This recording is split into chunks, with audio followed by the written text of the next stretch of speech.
You're driving past a big store parking lot at dusk. You see them lined up along the far edge. Motorhomes, travel trailers, vans with curtains in the windows.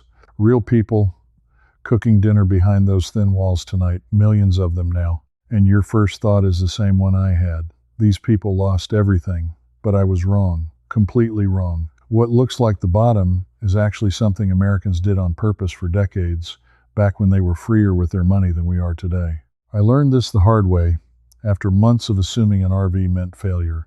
And I want to show you why this knowledge was quietly buried under 30 years of mortgage payments. Because there is a place in the Arizona desert tied to a group founded in 1919 where you can legally live for an entire winter for less than most people spend on coffee in a month. And no, this is not only for people who already lost the house. This works with an ordinary budget and the roof you already have over your head right now. I remember the exact moment it cracked open for me. I was parked outside a laundromat in the high desert, watching an older couple hang a small line of clothes between two aluminum poles, and they were laughing. Not surviving, laughing. Let me tell you why that couple was laughing, because I did not understand it for a long time. I grew up believing one thing about a house. You buy it, you pay it off for 30 years, and that is what a responsible adult does. Anything less than 4 walls on a permanent foundation meant you had failed at the game. So when I first started seeing the RV numbers climb, I felt pity. I thought these were broken people at the end of the road. Then I found a photograph from 1921 that stopped me cold. 4 men sitting around a campfire next to a fleet of cars and canvas tents. And I knew every one of their names. Henry Ford, Thomas Edison, Harvey Firestone, and the naturalist John Burroughs. 4 of the richest and most famous men alive at the time. They called themselves the Vagabonds. And from 1915 to 1924, every summer, these men who could afford any mansion or hotel on earth chose instead to load up their cars and go live outdoors, cooking over fires, sleeping in tents and early camp rigs, washing in cold streams. Ford, the man who put the world on wheels, spent his own vacations car camping like a drifter, on purpose, because he understood something we forgot. Freedom was never the house. Freedom was the wheels. So I asked myself the question that started this whole journey. If the richest men in America chose this life when they could have chosen anything, why do we treat it today like the end of the line? Why does a way of living that once belonged to inventors and millionaires now feel like shame? Because it turns out ordinary families figured this out fast, right behind the millionaires. In 1919, a group of travelers gathered at DeSoto Park in Tampa, Florida, and formed a club called the Tin Can Tourists. The name came from the tin cans of food they heated on small stoves, and the tin can radiator caps some of them wore proudly on the hoods of their cars. Within a few years, that little club had tens of thousands of members. Working families, retired folks, young couples. They wintered in Florida, summered up north, and they moved with the weather like it was the most natural thing in the world. They were not poor people hiding, they were free people traveling, and they built an entire culture around it with songs and a yearly gathering and a code of honesty and cleanliness that members took as seriously as a church. I sat with that for a long time because everything I had been taught said this was backwards. This was the thing you did when life beat you. But the actual history said the opposite. This was the thing clever people did when they wanted to keep their money and their time for themselves. By 1936, a man named Wally Byam had rolled out a gleaming aluminum trailer he called the Airstream Clipper. It slept 4, carried its own water, had its own enclosed galley, and cost a fraction of a house. During the worst years of the Great Depression, while banks were taking homes from families who could no longer make the payments, a whole class of Americans simply unhooked from that trap and drove away with their home behind them. They owed nothing to a bank. They paid nothing to a landlord. When work dried up in one town, they moved to where the work was. So here is the tension I could not shake. If this worked so well, if it protected families during the single worst economic collapse in American history, then somebody, somewhere, decided we should forget it. That knowledge did not fade by accident. It was pushed aside. And once I understood who benefited from us forgetting it, I could not look at my own monthly bills the same way again. Let me tell you what happened after the Second World War, because this is where the story turns dark. When the soldiers came home, there was a housing shortage and a country desperate to grow. The government, through the Federal Housing Administration and later the Veterans Programs, made a decision that changed everything. They would pour money into one specific thing: the permanent single-family house on a permanent lot bought with a 30-year mortgage. In 1947, a developer named William Levitt started building Levittown on Long Island. Thousands of identical houses, sold on easy long-term loans. It was sold to us as the American dream, and in many ways it was a good thing for a lot of families. I am not going to pretend otherwise. But watch what happened at the same time. Towns across the country began writing new rules, zoning rules, that made it illegal to live in a trailer or a mobile dwelling on ordinary land. The very thing that had protected families during the Depression was slowly zoned out of existence, pushed to the edges of town, into parks with bad reputations, given an ugly name so people would look down on it. Think about who wins when everyone believes the only respectable way to live is a 30-year mortgage. The bank wins, because you pay interest for 3 decades. In the early years of a mortgage, almost every dollar you send goes to interest, not to owning your home. You can pay for years and still barely own a slice of it. The tax office wins, because a fixed house on a fixed lot is easy to tax forever. The utility company wins, because a big house needs big heating and big cooling, month after month, for life. And the person who loses is you. The person who was told that wheels meant failure and a foundation meant success. You were handed the most expensive possible way to keep a roof over your head and told to feel proud of it. I felt that in my gut, because I had done exactly what I was told. I added up what I had paid in interest alone over the years, and I nearly got sick. It was more than some people pay for an entire modest home, and I had nothing to show for that interest. It just vanished into a bank. So the question stopped being, why do people live in RVs? The question became, why does anyone still believe they have to do it the expensive way? And that is when I started testing the old methods myself. Not to sell the house, but to take back the pieces of my life those systems were feeding on. Now here is where I need to stop and talk directly to you, because I know exactly what you are thinking right now. You are thinking this is fine for someone young, or someone with nothing left to lose, or someone who wants to sell everything and vanish into the desert. But you have a home, you have roots, you have a family and a life, and you are not about to hitch a trailer and drive off. You already tried the obvious things. You turned the thermostat down, you clipped the coupons, and you figure a video like this is not really for people like you. Stay with me, because the single most powerful thing I recovered from this whole world of forgotten living costs you nothing, requires nothing you do not already own, and you can do it in your own kitchen tonight, in the house you have right now. It is called the hay box. Some old books call it the fireless cooker, and it was so important that during the First World War, around 1917 and 1918, the United States Food Administration actually promoted it to households across the country as a patriotic duty, a way to save fuel for the war effort. Families in Europe called their version the cooking box, and it works on a principle so simple it feels like a trick. Most of the energy you burn cooking a pot of beans, or a stew, or oatmeal, or rice, is not used to cook the food. It is wasted keeping the pot boiling for an hour while the heat pours out into your kitchen. The old cooks understood that once food reaches a boil, it does not need the flame anymore. It needs to stay hot. That is all. Heat retained is heat you do not have to pay for. So here is what I did, and I want you to try it. I took a pot of dried beans, covered them with water, and brought them to a hard boil on the stove for about 10 minutes. Then I turned the burner off completely. I took that pot, lid on tight, and I buried it inside a cooler packed with old towels and blankets, wrapped all the way around, top and bottom. An old wooden box stuffed with crumpled newspaper works just as well. A cardboard box lined with a wool blanket works. Then I walked away. For hours. No gas, no electricity, no watching the pot, no burning the bottom. When I opened it that afternoon, those beans were fully, perfectly cooked, soft all the way through, still hot enough to eat, and I had used a tiny fraction of the fuel I normally would. I did the math on a slow-cooked pot of beans, and I was running the stove for maybe 10 or 12 minutes instead of an hour and a half or 2 hours. That is real money. Every single time you cook something that simmers, and it adds up week after week for the rest of your life. That is the whole secret. Boil briefly, then insulate and walk away.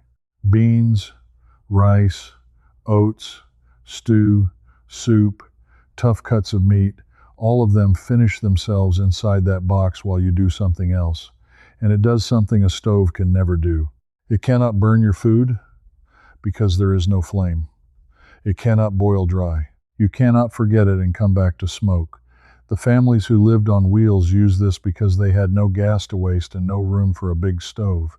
But you can use it in a mansion. The principle does not care what kind of roof you have.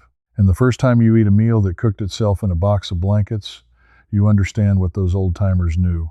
Convenience was sold to us. But the old way was often better, cheaper, and safer, and it was hiding in plain sight the whole time. That question led me somewhere I did not expect.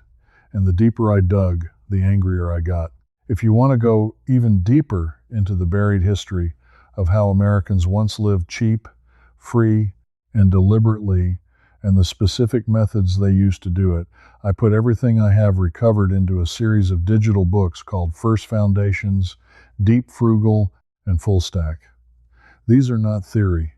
They are the practical manuals I wish someone had handed me before I spent years paying for knowledge that was always free. You can find the links in the description below, and if you are the kind of person who found this video, you will want to read them before the next bill arrives. So, let me keep pulling that thread, because the deeper the system goes, the more important it becomes to understand exactly how it was built. Now, if that alone can quietly cut your cooking fuel, imagine what happens when you apply that same mindset to everything else those systems overcharge you for. Because that is exactly what the mobile living families did, and it goes so much deeper than a pot of beans. Take water. In a house, you pay for water twice, once to bring it in and once to send it down the drain, and you never think about it. The old travelers thought about every drop. They discovered that a person does not need the gallons and gallons we assume.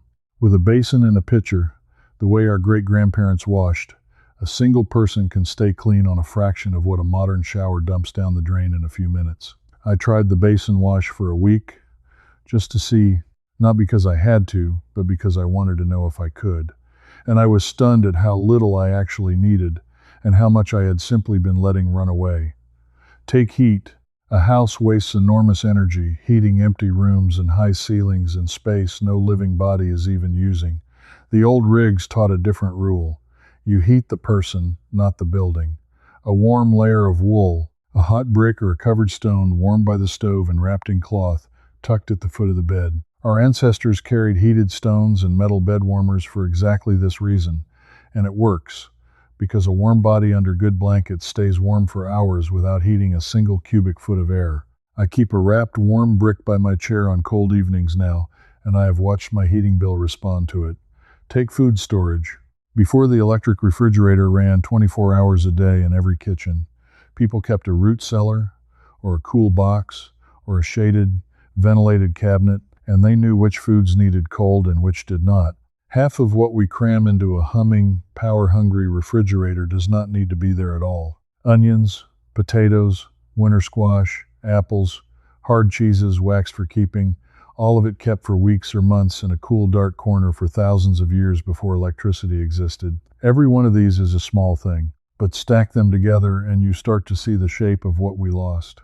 A whole system of living where the household ran itself on almost nothing, where you were not sending a check every month to a bank, a utility, a landlord, a water authority, all at once, for the simple crime of being alive and needing shelter. The mobile families did not invent these methods. They just could not afford to forget them. And because they held on to that knowledge while the rest of us traded it away for convenience, they ended up freer than the people in the big houses who looked down on them. But there was still one piece of the puzzle I could not solve. Even if you cut your costs to almost nothing, even if you master every old method, you still have to answer the biggest question of all. Where do you legally put yourself? Because land costs money, and lots cost money, and every campground with a sign out front wants a nightly fee that adds up to real rent. For a long time, this felt like the wall that made the whole dream impossible. And then I found the thing that changed everything, buried in a government document most people have never read. Here is what almost nobody tells you. The federal government of the United States owns hundreds of millions of acres of public land, most of it out west, managed by an agency called the Bureau of Land Management. This is your land. It belongs to the public. And on much of it, there is a long-standing tradition written right into the rules called dispersed camping. On huge stretches of this public land, you are allowed to camp for free, with no reservation and no fee, for up to 14 days at a time. Free. On land you already own a share of as a citizen. I did not believe it when I first read it. It sounded too good, like something that surely got shut down years ago. So I kept digging into the actual Bureau of Land Management rules, and what I found was even better. Down in the southwestern desert, in Arizona and along the California border, the Bureau of Land Management set aside special zones called long-term visitor areas. These were created specifically for the people who come south every winter, exactly like the tin can tourists did 100 years ago, chasing the warm weather. One of the most famous sits near a little town called Quartzsite, Arizona, at a place called La Posa. Another is out by Imperial Dam, and here is the number that stopped me in my tracks. For a long-term seasonal permit at one of these areas, covering roughly the entire winter season, from the middle of September to the middle of April, the fee has run around $180, not per month, for the whole season. 7 months. That works out to well under $30 a month for a legal place to live on public land, with basic services like drinking water, trash disposal, and a place to dump waste tanks included. And if you only want to stay a couple of weeks, there is a short-term permit that is run around $40 for 14 days. Let that land on you. There are people paying $2,000 a month to rent a small apartment in a crowded city, and there are people spending under $30 a month to live legally under the open sky on America's own public land in the sunshine, all winter long. And every single winter, that little town of Quartzsite swells from a few thousand year-round residents into a gathering of hundreds of thousands of people who figured this out. They come together in the desert exactly the way that club came together in Tampa in 1919. Same instinct, same freedom, 100 years apart. This is the thing they let us forget. Not a trick, not a loophole someone invented last year, but a right that has been sitting there the whole time, tied to a tradition older than most of the mortgages in this country. The land was always ours. The knowledge of how to live on it cheaply and cleanly was always there. It was just quietly painted as something shameful, something for people who failed, so that most of us would never look, never ask, and keep sending our checks to the bank instead. I want to be honest with you about what this is and what it is not. I am not telling you to sell your house tomorrow and drive into the desert. Most people watching this will never do that, and they should not have to. But that is not the point. The point is that the moment you understand this exists, everything changes about how you see your own bills. Once you know that a human being can live decently on under $30 a month for shelter, you stop believing the story that you have no choices. You stop feeling trapped by the monthly checks. You start asking which of your costs are real and which ones exist only because someone convinced you that comfort and dignity require them. That couple I saw outside the laundromat, hanging their clothes on a line between two poles, laughing. I finally understood the laugh. They were not laughing because they had lost. They were laughing because they had gotten out of the interest payments, out of the property tax that only ever climbs, out of heating rooms nobody sat in, out of a whole machine that had been feeding on their labor for decades. They had less, and they were freer than I was, standing there with all my monthly obligations, feeling sorry for them. So I tested the pieces I could test from where I stand. I cook in a box of blankets now, and my food never burns, and my fuel bill dropped. I warm the person and not the empty room. I stopped treating the humming refrigerator like the only way to keep food. And every one of those small recoveries put a little more control back in my own hands, in the ordinary home I already live in, without me driving anywhere. The millions of people you see in those RVs and vans and trailers are not all victims. Some of them are, and that is real. and I do not want to sugarcoat hard times. But many of them are the ones who remembered something the rest of us were trained to forget. That the wheels were always the freedom. That the house on a 30-year loan was the trap dressed up as a dream. That the richest men in America once chose the campfire over the mansion, and the working families followed them, and they were all onto something we lost. The knowledge existed, the vagabonds lived it, the tin can tourists organized it in 1919, Wally Byam built the machine for it in 1936, the Depression families were saved by it, then the post-war push buried it under mortgages and zoning and shame. But it never actually died. It was preserved out in the desert, in the free camping rules of your own public land, in the little seasonal permit near quartzsite, in the old cookbooks that still describe the fireless box. It was waiting, and now you have it. You did not just watch a video about people losing their homes. You recovered a door that was quietly locked and hidden from you. The knowledge that shelter and dignity were never supposed to cost you your entire working life, and that there was always another way. If you are the kind of person who has always suspected that the most expensive path was sold to you on purpose, that useful knowledge gets buried whenever someone profits from your not knowing it, then you already understand what this channel is really about. So tell me one thing in the comments, and be specific because I read them. Would you ever try the hay box, the fireless cooker, on a pot of beans in your own kitchen this week? Yes or no? And if you have ever camped or lived on Bureau of Land Management land, tell me where, because someone reading needs to hear it is real. Do not just think it, type it out and leave the comment. This audience is quiet, and the people who need this most will only find it if you speak up. And if you believe practical knowledge like this should belong to regular people again, not be locked away while we all pay forever, then come with us. Every video here digs another buried method back out of the ground. The next one I am working on is about the forgotten way people kept an entire winter's worth of food from spoiling with no electricity at all, using nothing but sand, straw, and a hole in the ground, and the specific old manual that spelled out exactly how. You are going to want to see that one before the cold comes. If you're still with me, here's what comes next. Inside the Old Ways Almanac, I pick up right where we stopped, laying out the whole plan. And if you have a question, you ask me directly. A real person answers, me, myself. Not a machine. You won't be doing this alone. Just point your phone's camera at the code on the screen. It takes a minute, and you can cancel anytime. No risk.